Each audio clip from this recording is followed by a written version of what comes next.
into. At this point in time, we had then decided, even with the background theme, which was almost darkish, reddish color, which was simply representing most of the dunes that we find in the south of our country, especially where the oryxes are the mainstay, which have adapted to the desert. So basically, it was a creation of the executive management at that point in time, in order for us to be able to have something which we could identify the organization with, and of course, present it on the world stage.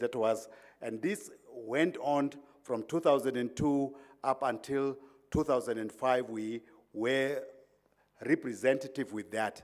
But at that point, at 2005, we got an assistance because the European Union or Commission basically had a funding program that was called the Namibia Tourism Development Program, which aim was basically to establish and strengthen the Namibia Tourism Board and the Namibia Wildlife Resorts. So basically, it was to capacitate as well as develop strategic plans.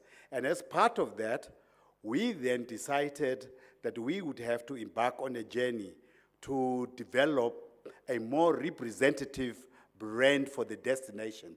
If we could, because I don't have a thing to move on my presentation.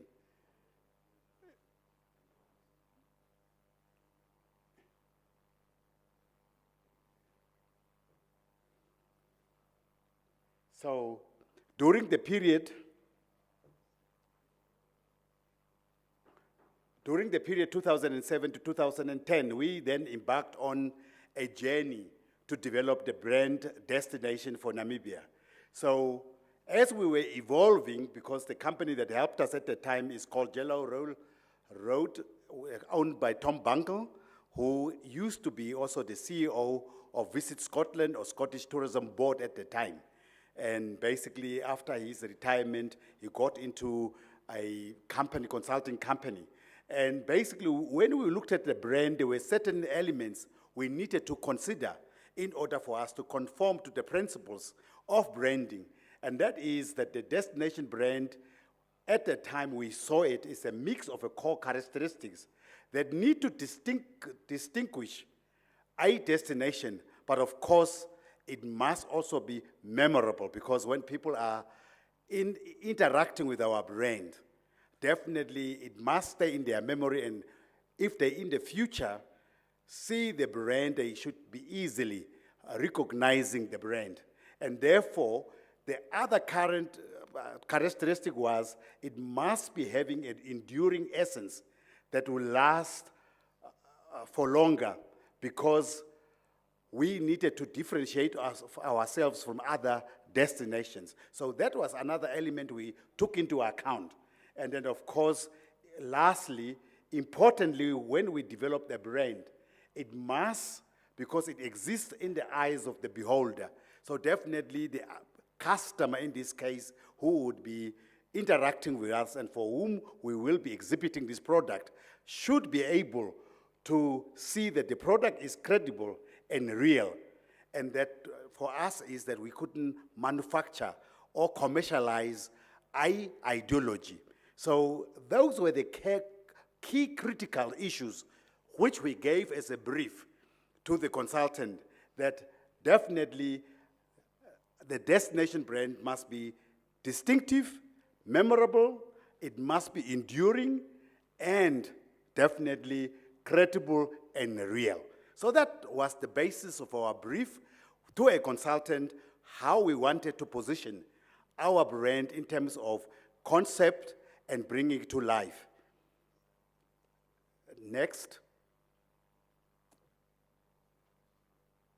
So, therefore, the benefits of the brand in the end, it must have a personality.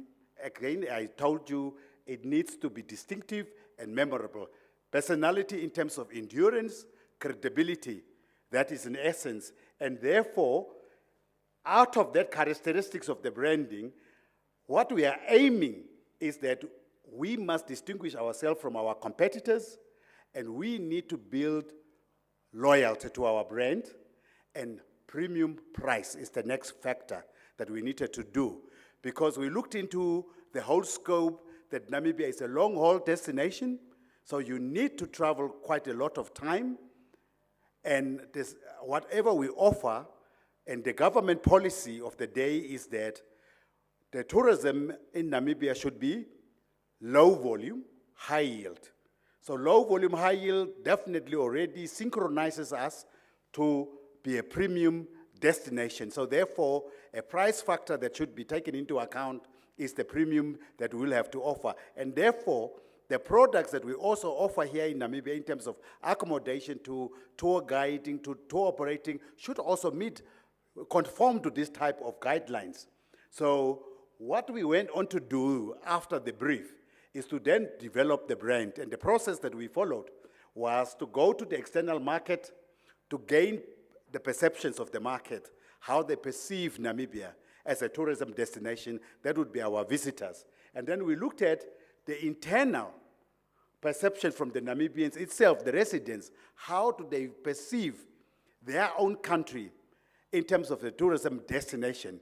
Because ultimately, besides the Namibians and the residents, we are to use also the Namibian companies who are in tourism space, such as the tour operators and accommodation establishments, to help us also propel this brand into the marketplace. And they needed to be involved from the beginning. So that is an approach we took.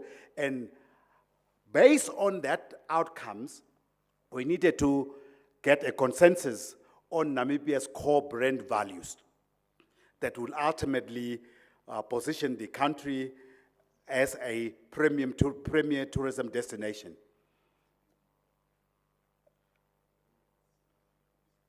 So, besides that, in the marketplace, the perceptions that were out there, before we even conducted our own research, Lonely Planet Guide at the time felt that Namibia is an unlimited elbow room, vast deserts, and an annual quota of 300 days of sunshine. That was how Lonely Planet Guide at the time perceived Namibia.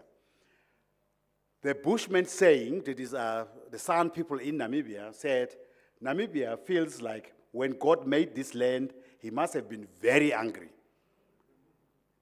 Because you have desert, you have the variety of landscape. So the San people felt probably it must have been the last country God must have created, and by then he must have probably been fed up for developing different countries, and he did it in anger. And that's why Namibia has its enormous landscapes, but I will get to that. I should not run myself ahead of time.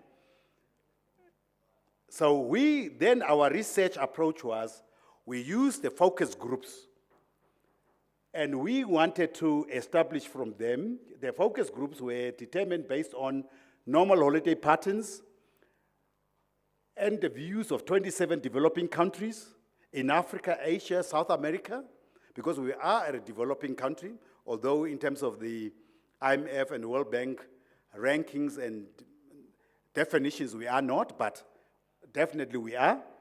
Group of countries according to views.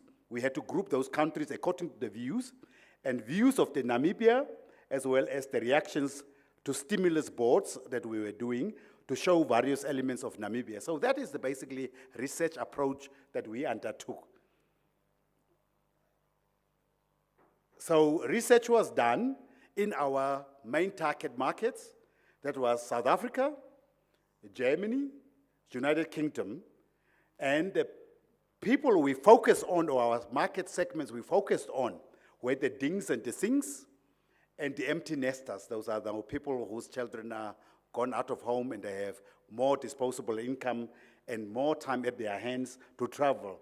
We have also looked at those who have been to Namibia and those who have not been to Namibia to gauge various perceptions, because a person that must have been traveling to Namibia would have had a different perception because of his exposure to the country and an experience, whereas the one who never traveled, whom we also want to attract in the future, would also have a different perception. How can we weave in their perceptions in terms of our brand development?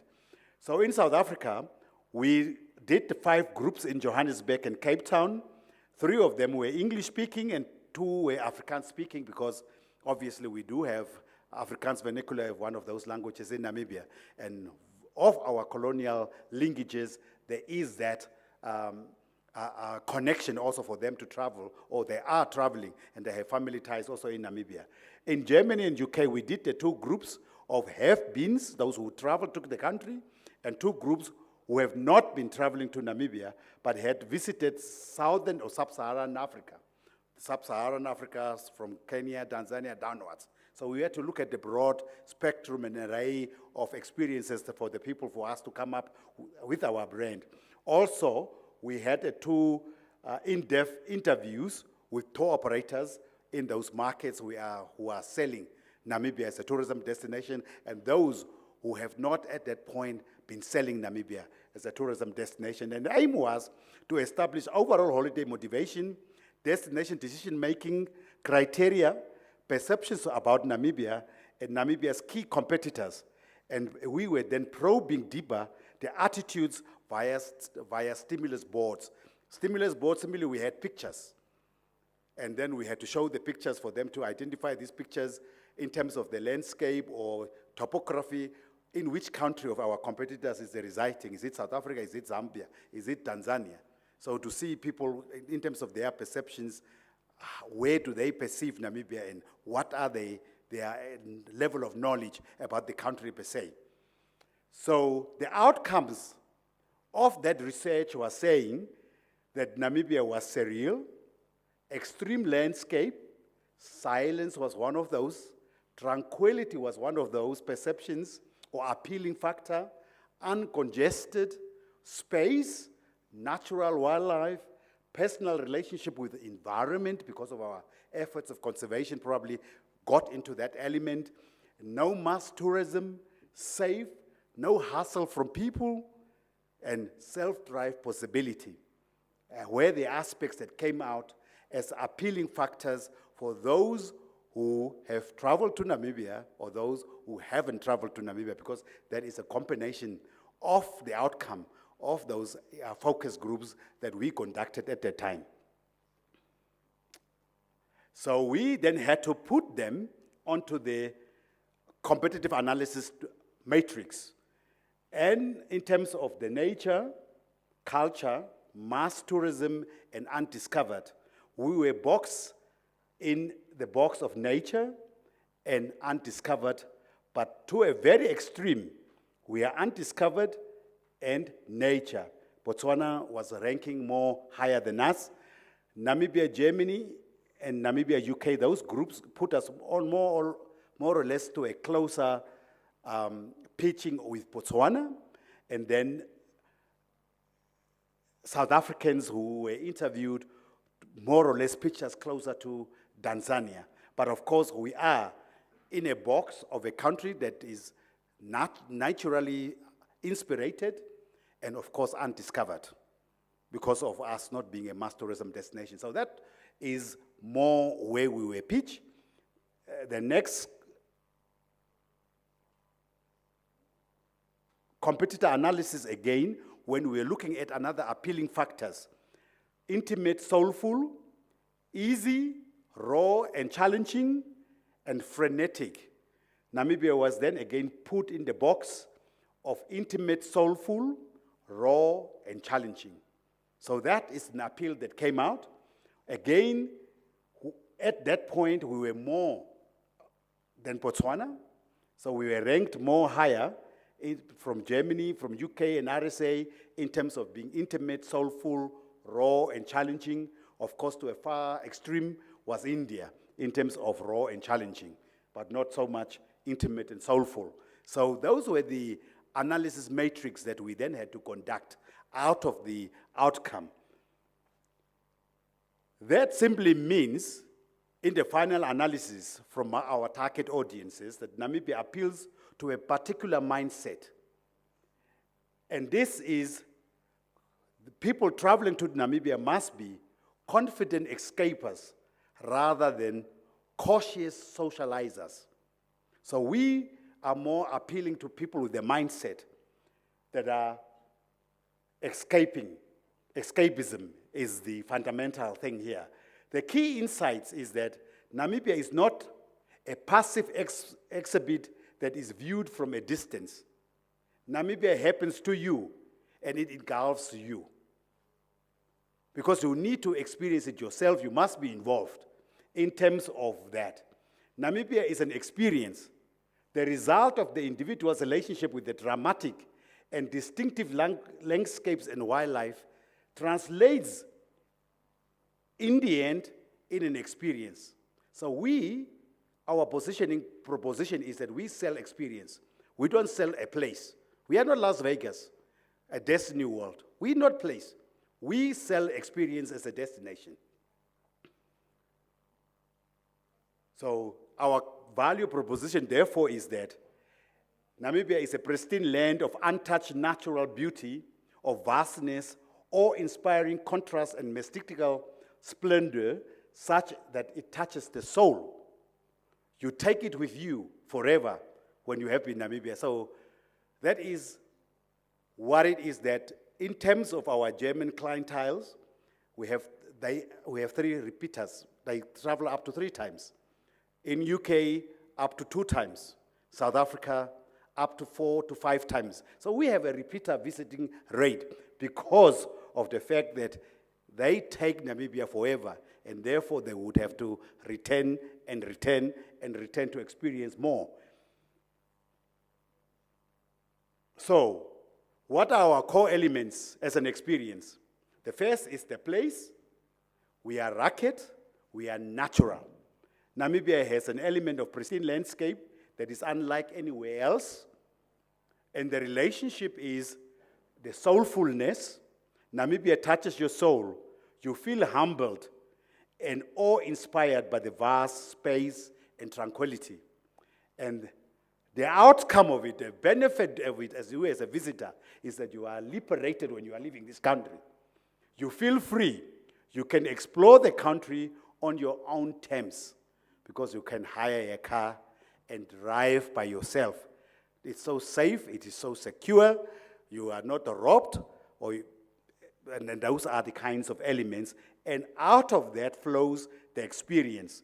That experience is either, if you are a person that is laughing for ruggedness and natural, we will challenge you in terms of hot air ballooning, dunes, skydiving, and all that.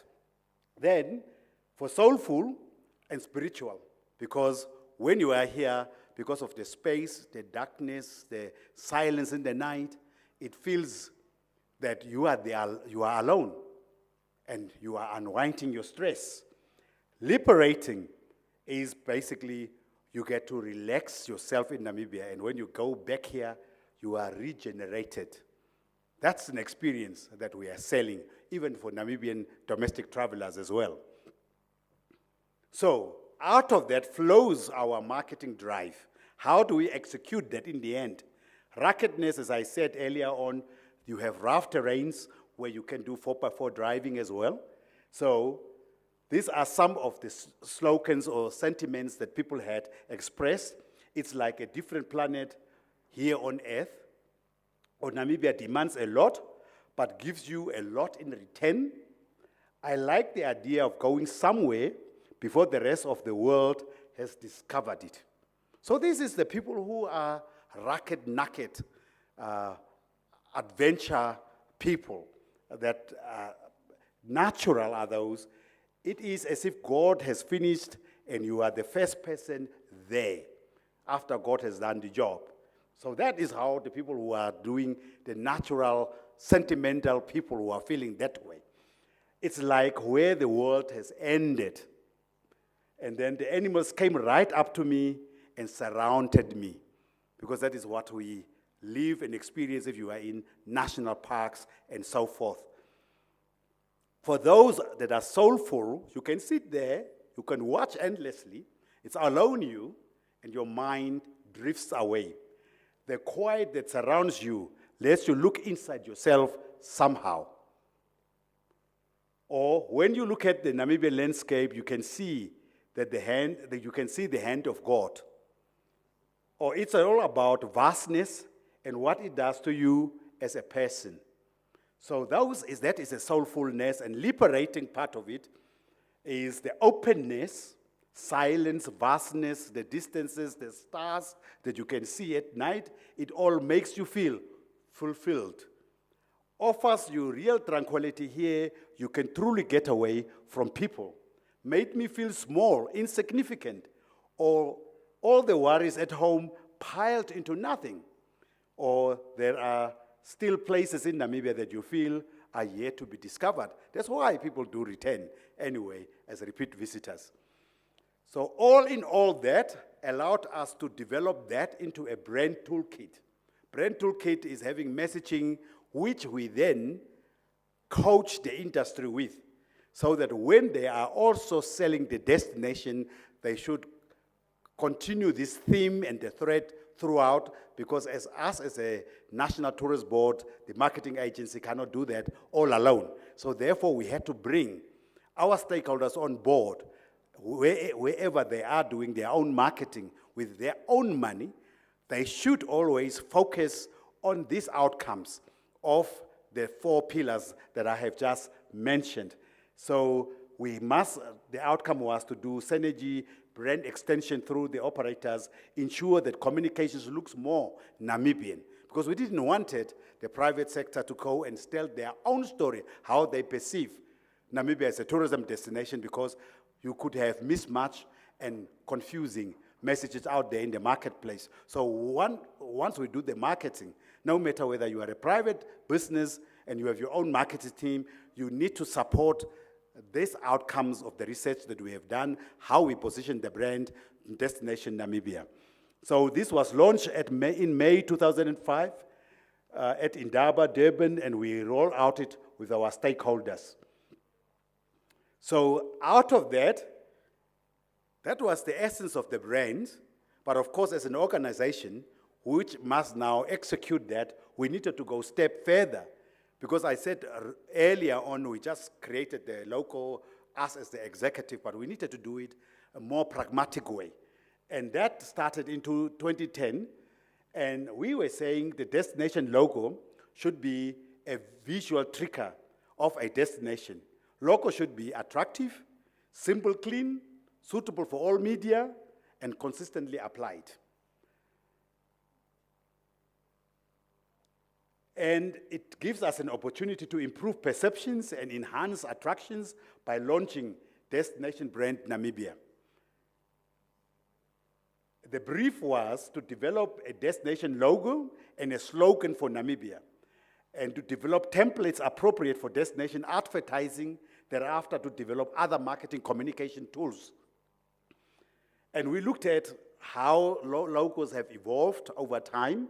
If you look at Shell from 1942 up until now, how it is represented on the bottom, there is a systematic evolution and not devolution. So that is the angle that we wanted, because we didn't want some new total logo, because we had already created one, but we needed to see how can it be made more practical and pragmatic. We could look at the Revolution one of Walmart, which changes dramatically to what it was before and now how it is. Besides that, we went to look at other big players, and one is basically our brother next door, South Africa. We looked at France, we looked at Australia, New Zealand, España, people who are now from Madrid. We are following you. So we looked at your logos to see what can we then learn from that we can infuse into our conceptualizing and realizing our brand. So that is where we were. So we were playing with the ideas. That was the starting point going forward. That is what we were trying to play with, the designs. And what we then ultimately did is that in order to get the colors that depicts the Namibia as a destination, we had to look at the offerings that are surrounding us, the landscapes. So we looked at all that, these colors, and out of that, we then had to transform it into a logo. So we looked at our natural colors. So the destination logo slogan was also to be developed. That must be succinct, true reflection of Namibia. That is our destination logo, the slogan. And then it must be descriptive to promote destination features, benefits, and true and unique to the destination, and unclaimed competitively. We needed to differentiate ourselves. So we looked at how do we develop our slogan, and that's the method we followed. Unbound, excessive, infinite, limitless, vast, beyond, and we ended up with the slogan Namibia, Endless Horizons, because it's depicting our sea that is very vast. You cannot see it where it ends, our dunes, which has now been proclaimed as a natural heritage site, which is we always call it the Sand Sea, because you don't have endless limitations. Our wildlife, all that culture, everything is just limitless. So we then looked at how do we then translate that into font. And these were the fonts that we were playing with. In the exercise, but an ultimate outcome is this, that represents now Namibia today with the colors that are depicting the benefits that we do, and the endless horizon is the benefit that the people derive, and then we'll continue to work on the brand identify toolkit. How do we apply the brand in the real space in terms of our logo and identity? And in terms of our stationery, what are the do's and the don'ts? So we had to go specific to educate trade, how to use our logo as well. Logo and typography, that is how it is supposed to be used in the materials. Again, the type of font, because we decided to go for Cobalt. So you can use Cobalt Bold, Cobalt Regular, Cobalt Cursive. And then our stationery, that is how our letterheads, our business cards looks like today, when we now transform the branding, and this is how we'll use our advertising material, be it pull-up banners, how we represent ourselves when we go to trade fairs, that is our design.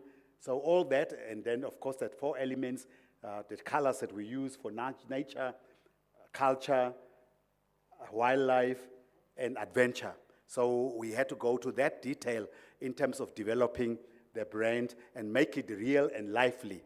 And however, this is a tourism Namibia destination brand. As a country, we still are struggling to have a nation brand, because the commercial industry has what we call Team Namibia, which is a brand of exported products such as beef, and fish, and all those raw materials that we are exporting are branded with Team Namibia. And then Namibia, My Pride is another issue that government has came up with. And basically we need to, as a country, probably consolidate all these 3 brands into one, so that it can speak to investment, it could speak to export, and it can speak to tourism, that we have a one unified brand, which I see South Africa has gone very far further from where we are currently, and some other countries. And on that note, I thank you all.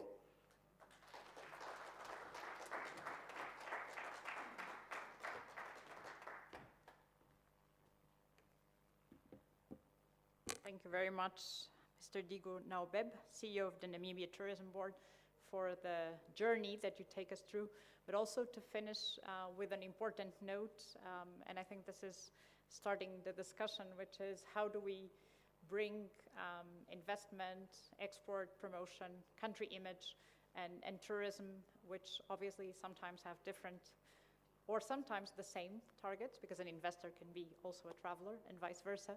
So how do we bring that all together? And before we go to the other countries, we have, as I mentioned, we have Ghana and Lesotho with us. I'd like to bring on board the colleagues from here, from Namibia, to tell us how do you see this process, and how do you see the work going forward together, both from a public sector side, investments, but also from the private sector? As Digo was saying, the private sector is out there promoting the image of Namibia, but also delivering the experience that builds the image of those who come and go back home. So with that, I would probably start with Margaret. Ladies first, I guess. As I was just thinking about the panel, one of the key things that came to my mind is that, and I listened to all the talks given this morning, I really do feel that the collaboration as well as coordination at such a level is so key. If from a country perspective, if you look at countries already, there's so many, not necessarily opposing stakeholder views, but there's a lot of stakeholder expectations, and they're all different.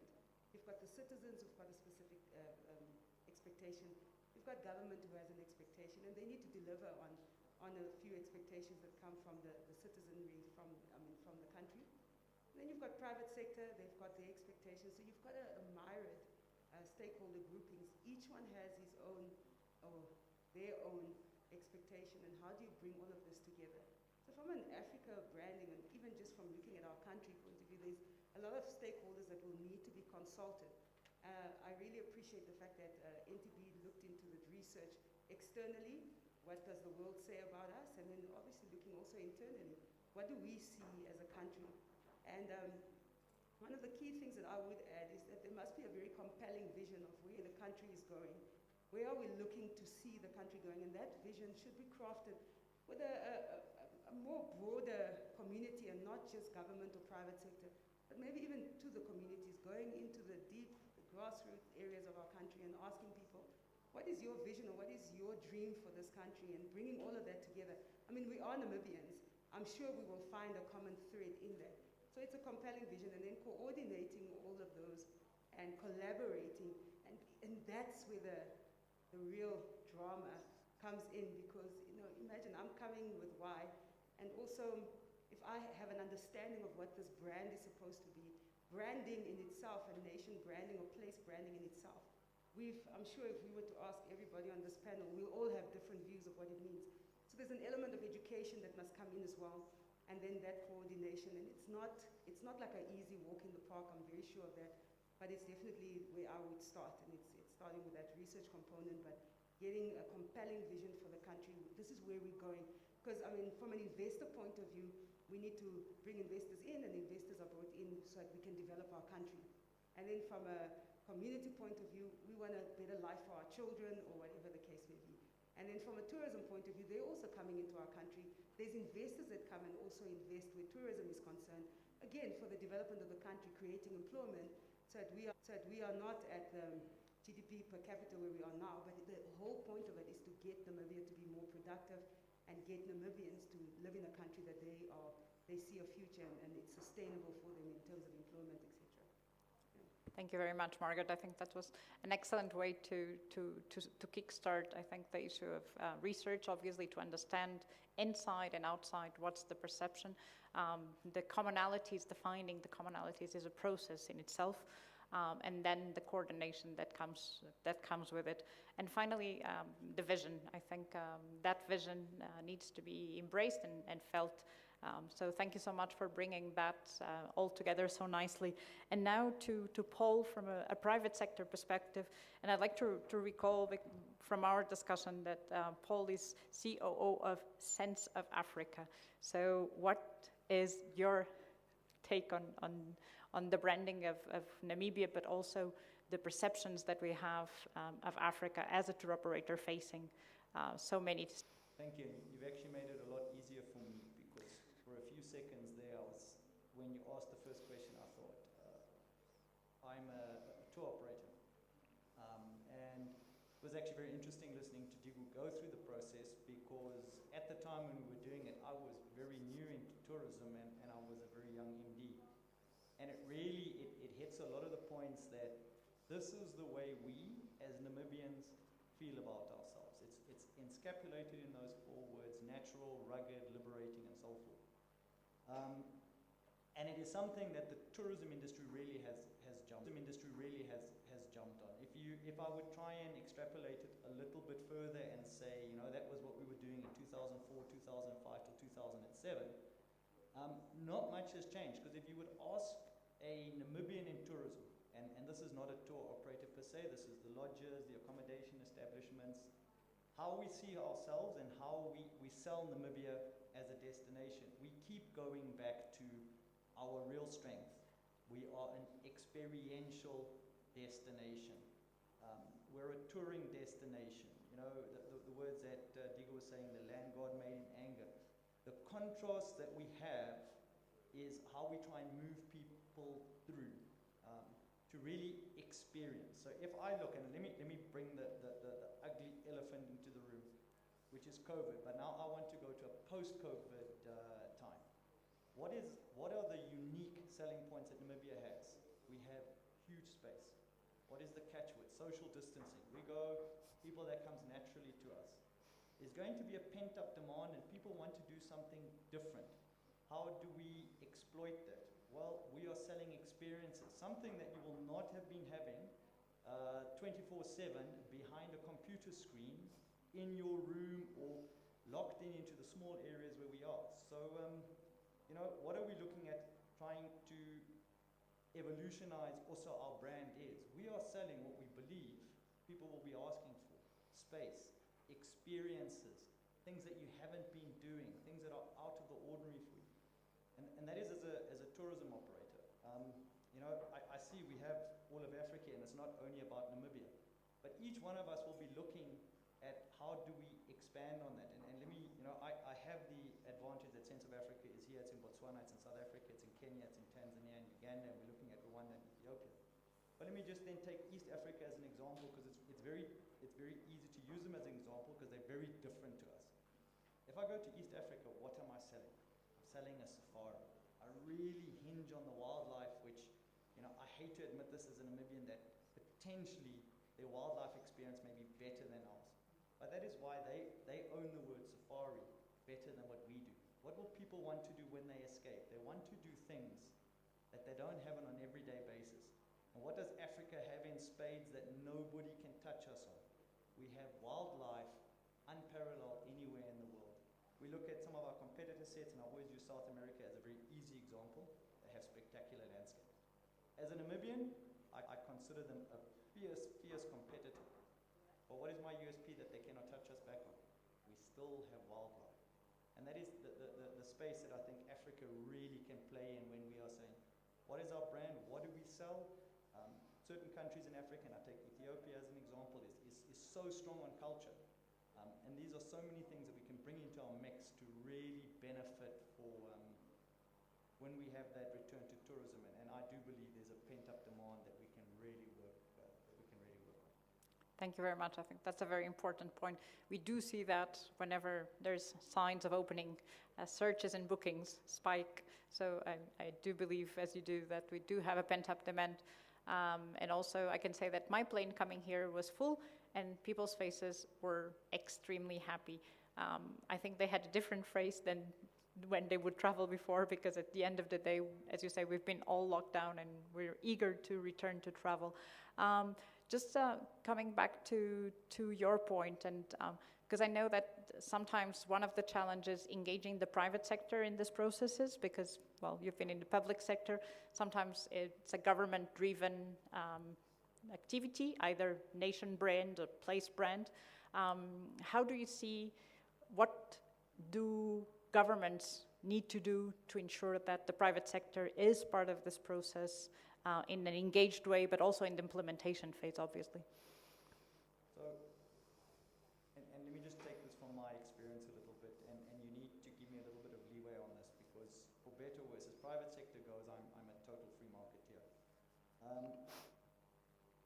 And from a private sector, what we really are looking for is government must create the groundwork for us to be able to flourish.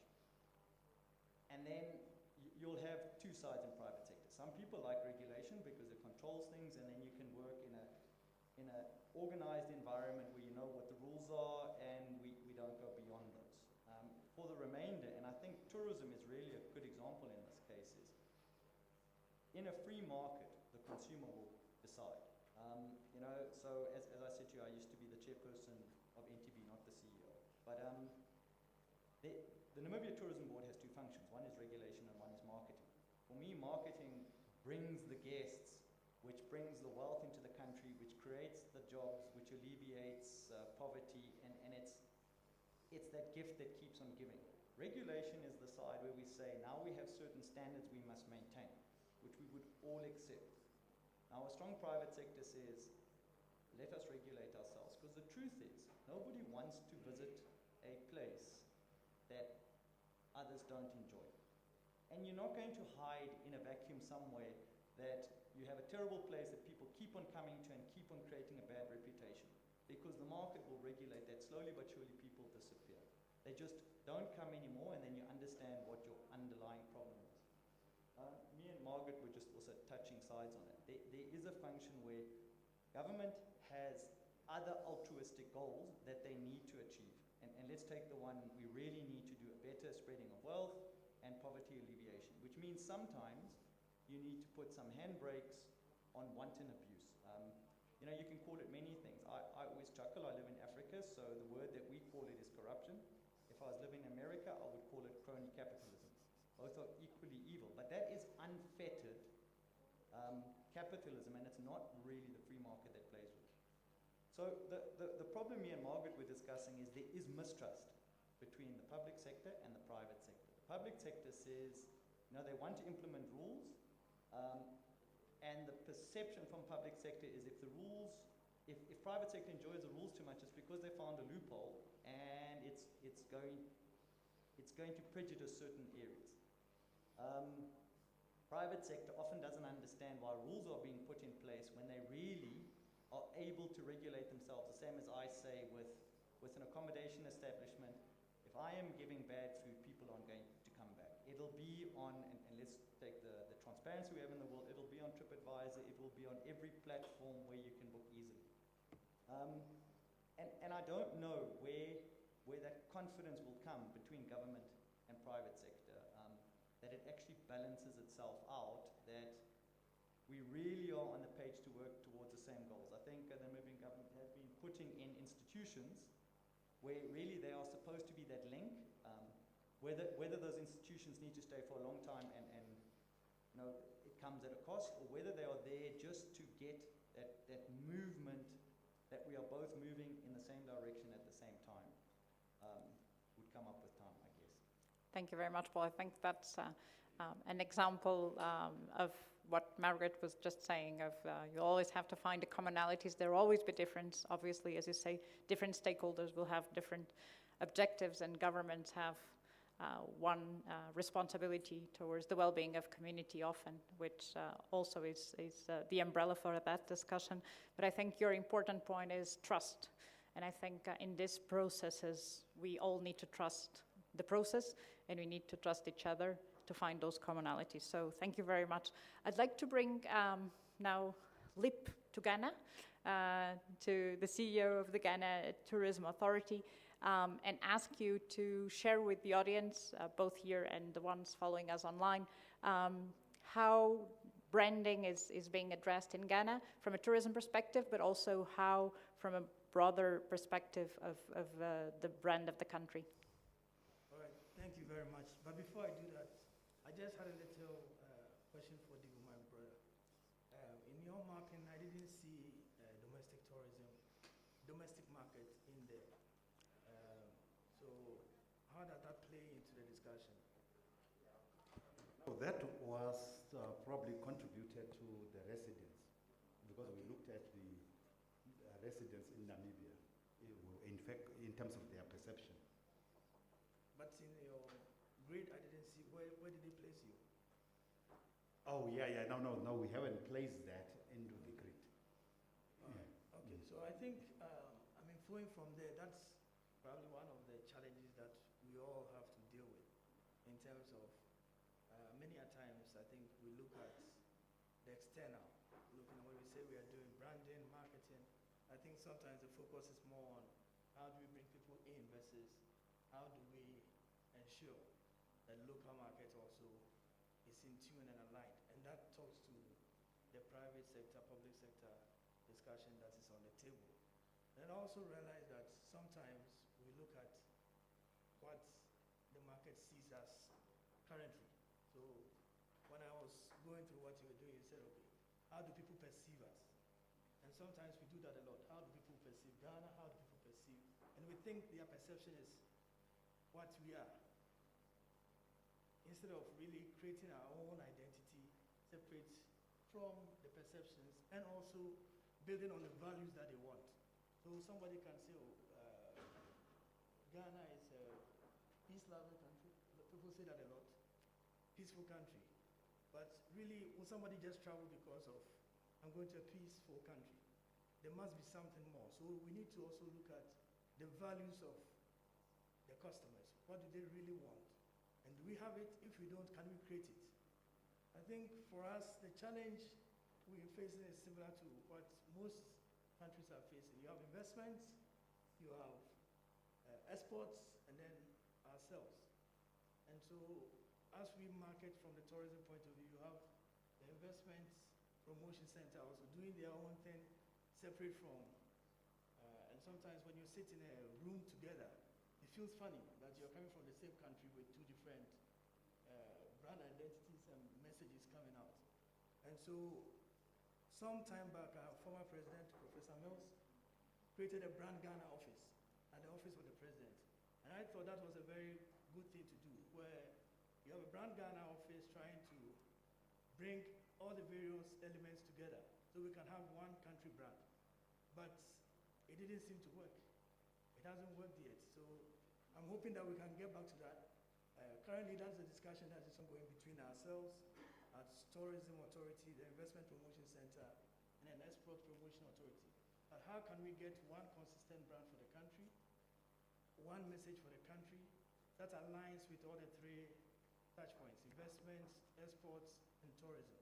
I think it's still a long way out there, but I believe everybody is coming to the table with that mindset that we can do it together. And I think, finally, we need to also look at branding versus the product, and how do we build that. So I hear unique selling proposition, unique selling points, but we need to start creating unique demand points for people based on their values and how we can create new products to meet those market needs. Thank you. Thank you very much for sharing that experience of Ghana and the challenges of bringing the different areas, exports, investment, and tourism, into that positioning. I would now ask also the representative of Lesotho to take us through also the situation in your country in terms of branding, both tourism, obviously, but also that you have the investment portfolio. Thank you so much. We as Lesotho, I would say we were lucky to begin our brand process very late, because if you recall that in around 2010, almost all the countries in the region had brands, except for us. So we will come up with a brand. Unfortunately, we had problems with our budget, but we couldn't sit there and make noise and say we don't have a budget. We had to do something. So we came up with a strategy that we will do consultations with our brothers in the region. Unfortunately, one of the countries that we had discussions with is Namibia. And from our discussions with those countries, they gave us some very good insight that we should follow while developing the brand. For instance, one key message that came out of those discussions was that we should make sure that the private sector is part and parcel of the process from the onset, so that they should own it, because going forward, they're the ones who are going to use the brand more than us as an institution. So in 2013, we started the process, but in 2015, we secured, we got a consultancy from South Africa to undertake the whole process. We had done some desk research and more research internally. And what they did was to further beef up whatever we've done. And unlike what Namibia did, which I miss so much, doing research even abroad, we only did research in South Africa. Because we were saying that South Africa constitutes about 92% of our rivals. And then from there, we went locally. We went home, and the consultants did extensive consultations with all key stakeholders. So in that process, we're making them part of parcel of the process from the onset till the end. And at the end of the day, after think about a process of 6 or 7 months, 8 months, we came up with a brand for Lesotho tourism, which is a very beautiful brand. And our tagline was the kingdom in the sky. Why? We are kingdom and we're very high. And we have different colors that are used for the brand for different issues. For instance, we have a different color for when you talk about our culture, different color for winter. Right now, it's very cold in Lesotho. We cannot do it dressed like this. It's very cold because there's a lot of snow in the mountains. And we are receiving a lot of tourists who are coming for skiing. So we are using a different color for our brand right now. And when you talk of the adventure tourism that we provide the country, we also use a different color for the same brand. Getting to you, and unfortunately, our private sector has bought so much into the brand such that we're using it very well, and we're very happy with that. Speaking of the national brand vis-a-vis the local brand, it's only now that Lesotho is working on developing a national brand for investment. Unfortunately, we are working very well with the institution responsible for the development of the national brand, and we are working hand in hand to come up with something that will represent Lesotho as a country that will not be far from, which we hope won't be far from what we have as a tourism brand. Thank you. Thank you very much, sir, for sharing that experience and reinforcing what we were discussing on the issue of involving the private sector throughout the process. And I'd like to bring the creative mind now to the discussion. Borja is creative director with Interbrand. You probably heard him this morning. Borja, when you have a client in front of you and tells you, I want to go through a branding exercise for my country, and I'm sure your mind starts thinking, okay, how do I capture and what is the process? What do you think are the biggest challenges that countries face in this process before they come to you? And how do you work with them going forward? Yes, well, basically, the thing is, in branding, I mean, especially in destination branding today, we were talking about the amount of brands that are out there, you know. Not every country, but even regions and provinces and cities. So there is a lot of competition. So the one thing, the first thing is obviously is to find the unique selling proposition of each of your destination, and then to test that internally and externally. What we usually do at Interbrand, we run a lot of interviews of stakeholders, private sector, public sector, but then we like to build communities of real clients inside and outside the nation, because one thing is what you think about yourself, and one different thing is what other things about you. And the gap may be huge. You know, you tend to feel that Namibia is all spaces, but then you test it and some people may say, well, I don't have this reference, right? So getting deep into that is the first part of the process, and this is how we approach that. Then we look into trends, you know, what are the latest trends on branding and building brands for destinations. In this case, you know, I just was part of a big, it wasn't a destination brand, but a tourist brand, MSC Cruises. This is a huge cruise company in Europe. And it's important to test and what we did is we looked into the trends. It was amazing to see what the new traveler is looking into, you know, like the rarity of things. You know, this is very new. And this is something that I feel Africa in general can bring to the table that no other destination can, and Namibia in particular. You know, the rarity of it. You know, you don't get that amount. You have a lot of space. Being the second country in the world with the least population, I think, is that right? I thought it was amazing. I think that's a unique selling proposition, because in Spain, for example, we get 85 million visitors a year. And this is, I feel, the same amount that Africa gets. So that's very positive on one side, but it's very negative on the other. Is, you know, no matter where you go, there's somebody already there. You know, so it's really it's not very, you climb the mountain and it's a family on top of the mountain, so you're never by yourself, So that, to me, so looking into trends like that, then we looked also into the benchmarks, how the best brands, the best destination brands do it. How do they communicate? How do they create experiences digitally, physically, all that? And then we define the strategy.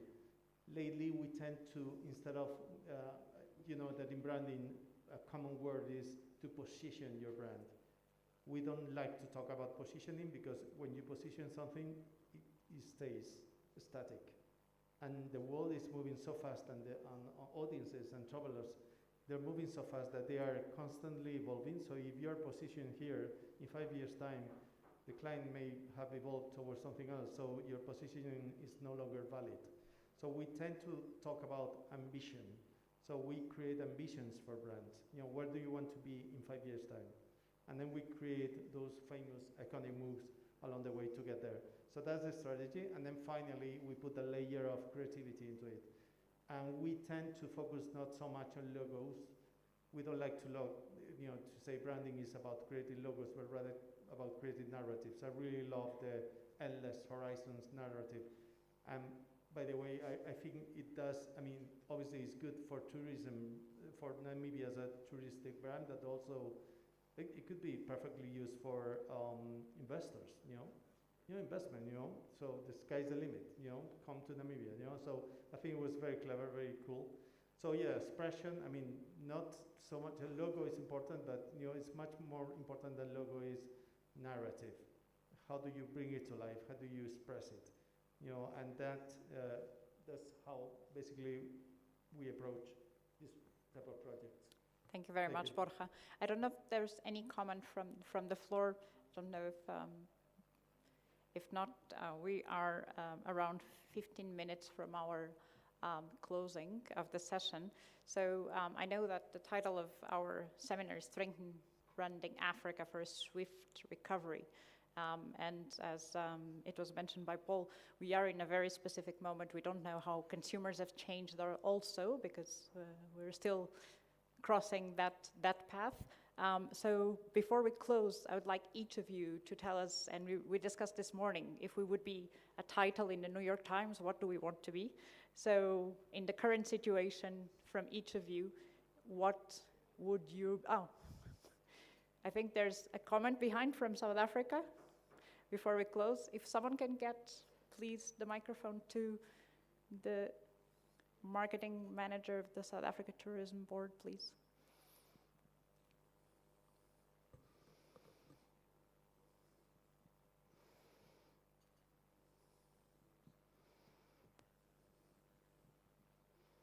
Well, thank you very much for the opportunity to share a few words. And thank you for organizing this gathering. I think it's been a long time coming. And if I can just do it this way so you can hear me a lot better.